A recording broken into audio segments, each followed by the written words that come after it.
The American dream is starting to feel less like a promise and more like a deal designed to trap you. You save for years, battle brutal bidding wars, and finally get the keys. Then the hidden costs hit: taxes, insurance, and fees that can drain tens of thousands more a year. We're hitting the road through 10 states where this dream is unraveling fastest, pointing out the financial traps so you can avoid them. The real danger isn't just your mortgage. It's rising taxes, disappearing insurance, and hidden costs that hit hard, even in the Midwest or mountain towns. If you're tired of being blindsided, hit like and subscribe. Let's get moving. Number 10 on the list, Nebraska. You crack the windows open, and the breeze carries that familiar mix of soil and cornfields. Welcome to Nebraska, a place that feels calm, wide open, and almost untouched by trouble. It's flat, peaceful, and gives off the impression that nothing too serious ever really goes wrong here. The homes seem solid, the yards are well kept, and at first glance it feels like the perfect setting for a simple, affordable life. At least, that's how it appears on the surface. Because underneath that quiet charm, there's a financial machine steadily wearing homeowners down. The real storm here isn't the kind you see flashing across the news. It's the property tax bill that quietly shows up in your mailbox and refuses to be ignored. Based on a 2025 report from WalletHub, Nebraska ranks among the top 10 states with the highest effective property tax rates nationwide. We're talking about rates that can be nearly twice as high as what you'd find in places like Utah or West Virginia. For a fairly average $300,000 home, that can translate into paying more than $5,000 every single year. That's roughly an extra $400 each month, just to live on property you already own. So why is it so high? Because the state leans heavily on property taxes to fund public schools, and those costs have been climbing for years without much relief. And then there's insurance to deal with. Living in the middle of Tornado Alley used to feel like a manageable trade-off. But lately, things have shifted. After a series of intense hailstorms and tornado outbreaks, insurance data shows premiums rising quickly. Some homeowners across Nebraska have seen their insurance bills jump by 20 to 30% in just the past year. It's not a loud or dramatic crisis. There's no sudden mass departure, no breaking news urgency, just a steady, relentless financial pressure that keeps tightening. People move here thinking they've found a calm, affordable escape from the chaos of coastal living. But in reality, they've swapped out hurricanes for a tax bill that hits just as hard year after year. If you're living somewhere in the Midwest, are you noticing the same slow drain from rising taxes and insurance costs? Drop your state and what you're paying in the comments. I'm curious to hear what you're dealing with. Number 9, Oregon. You head farther west, leaving those endless flat plains behind, and suddenly it feels like you've driven straight into a postcard scene. The forests are so thick they seem to swallow up the sunlight, casting everything in a soft green shade. The air carries that crisp scent of pine mixed with damp soil, and honestly, it feels like a woodland animal might pop out and offer you a home loan. This is the version of Oregon you've seen all over Instagram, a lifestyle wrapped in nature and calm. It's sold as an escape, a progressive, nature-filled refuge far from crowded cities and concrete skylines. You find a small house tucked deep in the trees and think to yourself, this is it. I've finally found peace. And then you try to insure it. That's where things fall apart. According to reports from the Oregon Division of Financial Regulation, the state is quietly dealing with a growing insurance crisis. After years of destructive wildfires, insurance companies have become extremely cautious, borderline fearful. They're now relying on stricter risk assessment models that can easily flag your dream home in the forest as too risky to cover. In areas near Ashland and along the Cascade foothills, thousands of homeowners have watched their premiums double or even triple. Others haven't been so lucky. They've opened their mail to find non-renewal notices, meaning their coverage is simply gone. No backup, no safety net. You're left to figure it out on your own. And even if your home never faces a wildfire, there's another cost you can't escape. Oregon's state income tax is among the highest in the country, reaching up to 9.9%. Take a moment to process that. For every $100,000 you earn, nearly $10,000 goes straight to the state. And that's before federal taxes even enter the picture. In many parts of Oregon, you're dealing with tax rates similar to California, but without earning California-level incomes. It's what you might call the paradise tax, the price you pay for living somewhere this beautiful. You're stuck between two pressures: the very real threat of wildfires that could destroy your home, and the steady financial strain already eating away at your savings. So here's the real question. How much is too much? At what point does the cost of living somewhere beautiful outweigh the peace you were hoping to find? Number 8. Illinois. As you cross into Illinois, the scenery shifts into a familiar pattern: flatland, stretching out into a grid of small towns and farmland. The buildings feel sturdy and reliable, with brick homes that give off a sense of permanence and tradition. This is classic heartland America, the industrial backbone of the Midwest. You notice houses with tidy front porches and think, this feels like the kind of place where you settle down and build something lasting. But for more and more people, it's actually the place where they start packing up and heading out. They're not escaping natural disasters like wildfires or hurricanes. What they're really trying to get away from is the weight of taxes. When it comes to property taxes, Illinois stands in a category all its own. A 2025 report from the Tax Foundation regularly ranks it among the top 2 highest tax states in the nation, right up there with New Jersey. The average effective property tax rate sits at a steep 2.3%. So that same $300,000 home that already felt pricey in Nebraska becomes even more expensive here, with annual taxes climbing past $7,000. And in certain suburbs around Chicago, it's not unusual for homeowners to face yearly bills of $10,000, $15,000, or even $20,000 for a typical family house. At that point, it stops feeling like a tax and starts looking more like a second mortgage, one that never goes away. And people have noticed. Based on recent census data and insights from moving companies like United Van Lines, Illinois consistently ranks high for outbound migration. Year after year, more residents are leaving the state than moving into it. What's happening is a slow, steady population decline. The state's ongoing financial issues force it to keep taxes high, which drives more people to leave. As the population shrinks, the tax burden falls on fewer residents, pushing rates even higher. It becomes a vicious cycle, a financial downward spiral that's hard to escape. Buying a home here isn't just about the property itself. In a way, you're also taking on a piece of the state's massive financial obligations. The house might look affordable at first glance, but the cost of living in the state tells a different story. If you've lived in Illinois, or recently decided to leave, does this match your experience? Do you think high taxes are the main reason so many people are loading up moving trucks and heading elsewhere? Number 7. New Jersey. You merge onto the turnpike, and almost instantly everything starts to feel tighter and more condensed. The lanes narrow, the houses sit closer together, and there's this constant pull from 2 massive cities, New York City on one side and Philadelphia on the other, pressing in from both directions. This place is the pure definition of location, location, location. You're within reach of everything: career opportunities, culture, entertainment, and the coastline. You come across a charming colonial-style home in a town known for its great schools and think, all right, I've made it. And in a way, you have.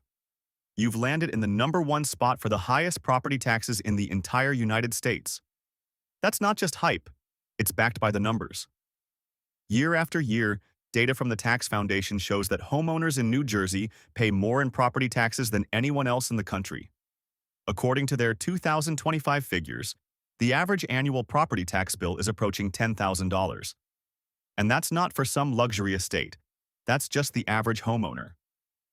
On a $400,000 property, you could easily be paying over $800 every single month in taxes alone. That's the equivalent of a car payment or a student loan, except this one never disappears. It's like carrying a second invisible mortgage that only seems to grow over time. Of course, you tell yourself it's worth it, for the schools, for the access, for being near the coast. But here's the catch. That coastline is slowly creeping closer. A recent analysis by Climate Central points out that large portions of the Jersey Shore are now facing frequent flooding risks. Because of rising sea levels and stronger storms, areas that used to flood once every decade are now dealing with water in the streets multiple times a year. And naturally, that brings insurance into the picture. Flood coverage, when you can even get it, has become extremely expensive. Changes from Federal Emergency Management Agency, often called FEMA, have pushed premiums sharply higher in several coastal counties. So now, you're paying the highest property taxes in the country just to live in a home that could turn into waterfront property after one bad storm. It starts to feel less like an investment and more like a financial trap. Let me ask you this. If you were already paying $10,000 a year in property taxes, how much of an increase in flood insurance would push you to leave? An extra $1,000? Maybe $5,000? At what point does the dream stop making sense altogether? Number 6. Arizona. As you head southwest, the scenery outside your window shifts dramatically, almost like stepping into a different world. The lush greens of the Midwest slowly disappear, replaced by a sweeping cinematic view of red rock formations and towering saguaro cacti beneath a sky so intensely blue it almost feels unreal. You pass through Phoenix, where rows of sleek stucco homes stretch on for miles, each one paired with tidy gravel yards and sparkling backyard pools. At first glance, everything feels polished, modern, and surprisingly affordable. It's easy to understand why so many people have moved here. It looks like a permanent vacation at a fraction of what you'd pay in California. But then you turn on the faucet, and a different kind of question starts to creep in. How sustainable is all of this, really? There's one issue people in Arizona know about but rarely want to bring up: water. The entire state depends on a massive engineering feat that channels water from the Colorado River, transforming desert into livable suburbs. But according to projections from the U.S. Bureau of Reclamation for 2025, that vital water source has been pushed to dangerous lows after more than 20 years of drought. And this isn't just a future concern anymore, it's already happening. In some rapidly growing regions, officials have paused new housing developments because builders can't guarantee a 100-year water supply. Think about that for a second. You might not even be allowed to build a home because there's no certainty the water will still be there for the next generation. Then there's the heat, which goes beyond simple discomfort. It's becoming a serious challenge to everyday life. Data from the National Weather Service shows cities like Phoenix repeatedly breaking records, with dozens of days soaring above 110 degrees Fahrenheit. Living here means running your air conditioning almost nonstop for months at a time. For many households, summer electricity bills regularly climb into the $400 to $500 range. It's like paying a sunshine tax just to stay cool enough to function inside your own home.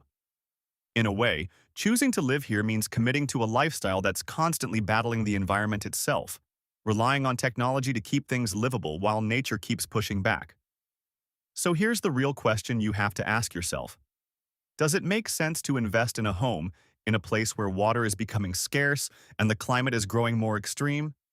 Or is the lower cost today worth taking a risk on what the future might bring? Number 5. Colorado. You leave the desert behind and begin climbing higher, where the air turns cooler, thinner, and noticeably sharper. Before long, the horizon opens up into the dramatic, jagged peaks of the Rocky Mountains. You roll into towns like Boulder and Golden, where the foothills frame a lifestyle built around hiking trails, ski slopes, and a thriving craft beer scene.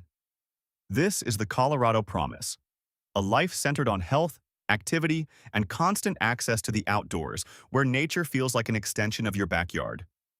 You come across a home with an incredible view, decide it's worth the extra cost, and convince yourself you've secured a slice of paradise.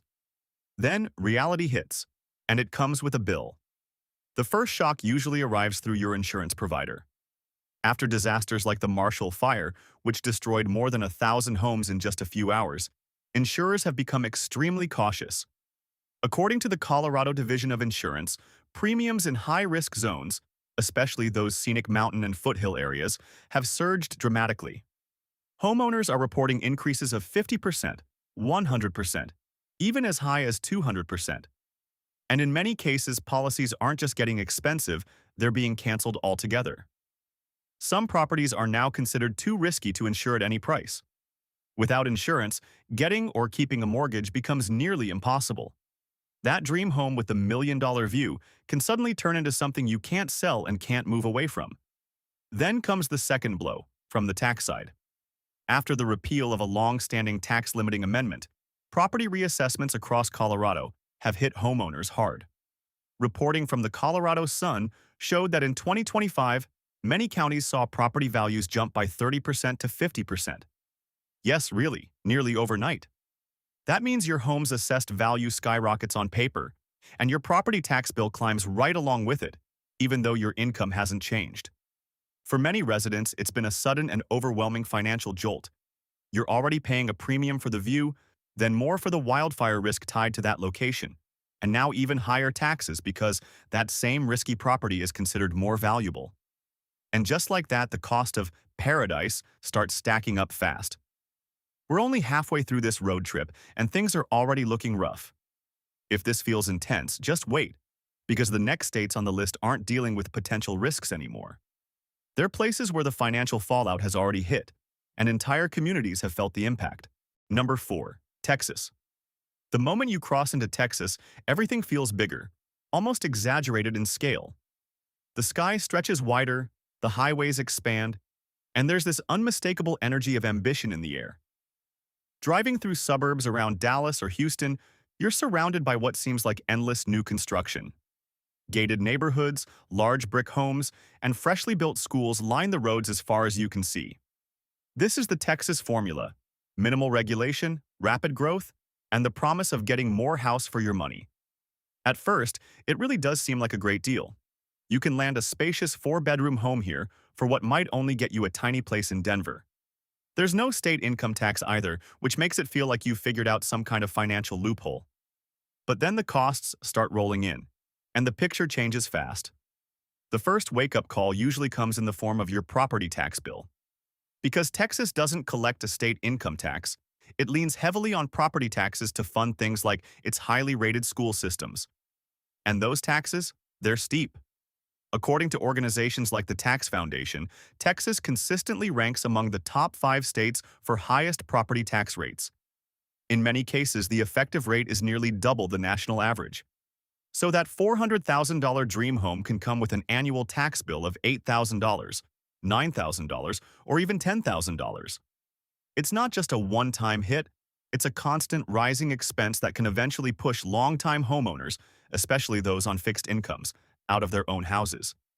And then there's the weather, and the infrastructure that struggles to keep up with it. After the devastating power grid failure during the 2021 Texas power crisis, a lot of Texans realized how fragile the system can be. The state's independent grid, run by ERCOT, often operates on a knife's edge. During the summer, when temperatures stay in the triple digits for weeks, the grid is pushed to its limits, sometimes asking residents to reduce usage just to avoid widespread outages. And for dealing with all that heat, you're rewarded with some of the highest electricity bills in the country. Meanwhile, along the Gulf Coast, insurance has become its own kind of problem. Each major hurricane drives premiums higher, and deductibles, often calculated as a percentage of your home's value, can leave you covering tens of thousands of dollars out of pocket before insurance even kicks in. So here's the big question. Is the no state income tax advantage actually as good as it sounds? Or is it one of the most convincing financial trade-offs ever marketed? Curious to hear your take. Drop your thoughts in the comments. Number 3. Louisiana. Crossing east from Texas, the air thickens instantly. Humid, heavy, carrying the weight of history. The flat plains give way to bayous and wetlands, and the culture hits you all at once. Music, food, architecture, it's intoxicating. You roll through a small town and spot a stunning historic shotgun house on the market, listed for what looks like a misprint, $180,000. With the equity from your home in Austin, you could pay for it in cash. You think, I could really live here. This could be my place. Then you make a quick call to an insurance agent, and the dream collapses. Welcome to Louisiana, the state with arguably the most broken home insurance system in the country. After being repeatedly hit by catastrophic hurricanes, Hurricane Laura, Hurricane Delta, Hurricane Zeta, and Hurricane Ida, the private insurance industry has largely abandoned the state. According to the Louisiana Department of Insurance, more than 20 companies have either exited the market or gone bankrupt in recent years. The ones that remain charge rates that are shockingly high. A 2025 market report shows the average annual premium statewide has surpassed $6,000, and along the coast, it can easily exceed $10,000. That's more than $800 a month for a home priced at just $180,000, essentially a second mortgage just for insurance. For millions of homeowners, the only alternative is the state-run insurer of last resort, Louisiana Citizens. And the catch? Their rates are legally set higher than the private market, ensuring they don't compete fairly. It feels less like homeownership and more like buying a ticket to a financial casino where the house always wins, and where the next hurricane could wipe you off the board. The home itself may be cheap, but the cost to protect it has become almost completely unaffordable. Here's a scenario to consider. If someone offered you a free house in Louisiana, but you were responsible for paying a $10,000 yearly insurance bill, would you take it, or would you just keep driving? Number 2, California. You drive north along the Pacific Coast Highway, with cliffs plunging dramatically into the restless, deep blue ocean. The sun lingers in a constant golden hour glow, casting everything in warm light, and there's an unmistakable feeling of endless opportunity in the air. This is the California dream, refined, packaged, and sold for a premium price. It's the cultural heartbeat of the country, a hub of innovation, and a place where fortunes are made. You find a home perched on a hillside overlooking canyons or the sparkling coast and feel like you've reached the pinnacle of American life. Then reality hits. The home is uninsurable. And this isn't a someday issue. It's happening right now. Major insurers, including State Farm and Allstate, have publicly announced they're either halting or severely restricting new homeowner policies, creating what experts are calling insurance deserts across the state. Data from the California Department of Insurance for 2025 shows that hundreds of thousands of non-renewal notices have been sent out in just the past 2 years, leaving homeowners with nowhere to turn. Why? The extreme wildfire risk has made covering entire communities a financial disaster for insurers. Your only remaining option is the FAIR Plan, the state-mandated insurer of last resort. It's a bare-bones policy, often costing 2 to 3 times more than normal insurance while providing only a fraction of the coverage. In many cases, it doesn't even cover liability or damage from water events, like the atmospheric rivers that now regularly flood California towns. So, you end up paying a fortune for fire protection and then have to buy separate coverage for almost everything else. All of this on a home that, according to the California Association of Realtors, averages over $800,000. You're not just buying a house, you're buying into a zip code that the financial system itself has essentially blacklisted. You're paying a premium for a lifestyle that the market has labeled high risk. When a $1 million property becomes impossible to protect, can it still be considered an asset? Or is it just a liability with a breathtaking view? Number 1, Florida. And here we are, the end of the road, the grand finale. The state where every financial hazard we've encountered on this journey, skyrocketing insurance, climate threats, and crushing costs, collides into one perfect storm. Florida isn't just number 1 on this list, it's a flashing red warning sign for the entire American housing market. This is where the American dream finally flips into a full-blown delusion. According to the Insurance Information Institute, the average Florida homeowner is paying over $6,000 a year for home insurance in 2025. That's $500 every single month. And no, that isn't your mortgage. It isn't even your property tax. That's the fee you pay just to a company that's quietly looking for a reason to leave the state, leaving you on your own if a hurricane turns your street into a lagoon. It's a complete market collapse. Dozens of private insurers have already pulled out, forcing millions of residents into the state-run insurer, Citizens Property Insurance Corporation. Originally designed as a last resort safety net, it's now the only option, and it's financially shaky. If a major storm hits and drains its reserves, every taxpayer in Florida could face a special hurricane tax to bail it out. Essentially, you're paying the highest premiums in the country just to be first in line for a potential statewide rescue. It's mathematically insane. In this scenario, your house stops being an asset. It becomes a liability. It's bait in a trap set by the combination of Mother Nature and runaway market forces. So here's the question. Is this still paradise? Or is it the most beautiful, sun-soaked financial trap in America? Drop your thoughts in the comments. And there you have it. Across this journey, we've seen that the listed price of a home is often just the down payment on a much bigger pain. We've driven through states being drained by taxes, scorched by uninsurable wildfires, and flooded by insurance systems already failing. The real lesson isn't just to avoid a hurricane. It's to read the fine print on your tax bills and insurance policies, because that's where the real disasters are hiding. Think we missed a state that's tipping into unlivable territory? Leave a warning in the comments and subscribe so you don't get caught in the next housing nightmare.